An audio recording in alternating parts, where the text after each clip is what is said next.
सोचो, तुम अकेले एक फील्ड में चल रहे हो, हवा तेज चल रही है, सब कुछ शांत है और अचानक तुम्हें जमीन पर एक प्लास्टिक शीट दिखती है।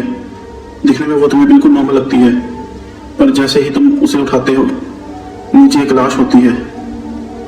लेकिन उस लाश का सर ही नहीं था। और सबसे डरावनी बात, आज तक किसी को नहीं पता वो कौन थी और किसने उसे मारा। यह है एक ऐसी मिस्ट्री जिसमें एक इंसान दुनिया से इतना गायब हो गया जैसे वो कभी एग्जिस्ट ही नहीं करता था।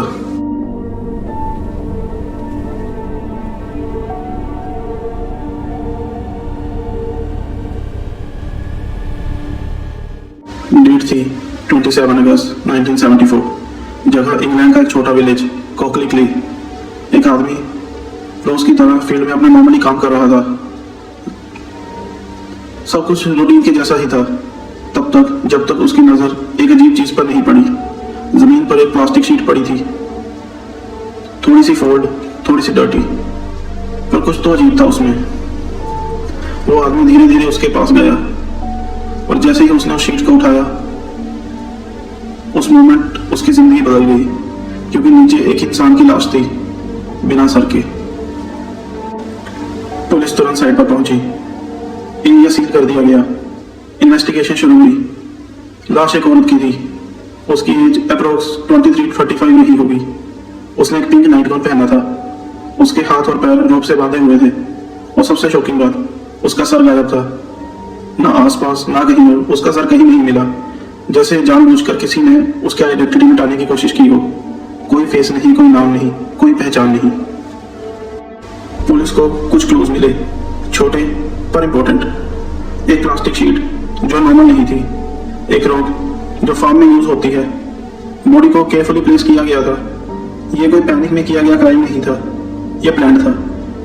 फिर फोरेंसिक एक्सपर्ट्स ने कुछ और डिस्कवर किया। उन्हें लगा कि यह औरत इंग्लैंड की नहीं थी, शायद वो सेंट्रल यूरोप से आई थी। और एक शॉकिंग बात, वो शायद एक मदर भी थी। लेकिन प्रॉब्लम ये थी, किसी मिसिंग पर्सन की रिपोर्ट से वो मैच नहीं हो रही थी, जैसे दुनिया में वो कभी एग्जिस्ट ही नहीं करती थी। टाइम के साथ कई थ्योरीज भी सामने आई। Theory number 1, the duchess. एक मिस्टीरियस वुमेन जिसे लोग डचेस कहते थे, वो डॉग्स के आसपास देखी जाती थी और एक दिन वो भी गायब हो गई। क्या वही विक्टिम थी? पुलिस कभी प्रूव नहीं कर पाई। Theory number 2, organised crime. सर का मिसिंग होना रैंडम नहीं होता। ये एक क्लियर साइन है किलर एक्सपीरियंस था। कोई ऐसा जो जानता था कि आइडेंटिटी कैसे हाइड करनी है। Possibly organised crime. Theory number 3, personal revenge. Body को जिस तरह से टाई किया गया था और केयरफुली प्लेस किया गया था, यह काफी पर्सनल लगता है। शायद किलर उसे जानता था, शायद नफरत थी या कोई डार्क सीक्रेट। सालों बीत गए, फिर डेकेड्स। टेक्नोलॉजी इंप्रूव हुई, डीएनए टेस्टिंग आई, लेकिन कंपेयर करने के लिए कोई आइडेंटिटी नहीं थी। कोई फैमिली नहीं, कोई रिकॉर्ड नहीं, कोई नाम नहीं। सोचो, एक इंसान जिसने जिंदगी जी, शायद किसी से प्यार किया, शायद किसी का बच्चा था, और फिर इतनी बुरी तरह से गायब हो गया कि दुनिया उसे पहचान भी नहीं पाई। कहीं ना कहीं कोई तो होगा जो आज भी उसे याद करता होगा। एक माँ, एक दोस्त, एक बहन जो आज भी वेट कर रही होगी कि वो वापस आए। और कहीं किलर भी हो सकता है जो आज भी फ्री घूम रहा हो, एक नॉर्मल जिंदगी जी रहा हो जैसे कुछ हुआ ही नहीं। और एक फील्ड के अंदर, एक प्लास्टिक शीट के नीचे एक कहानी दबा दी गई जिसका कोई नाम नहीं है, कोई चेहरा नहीं है।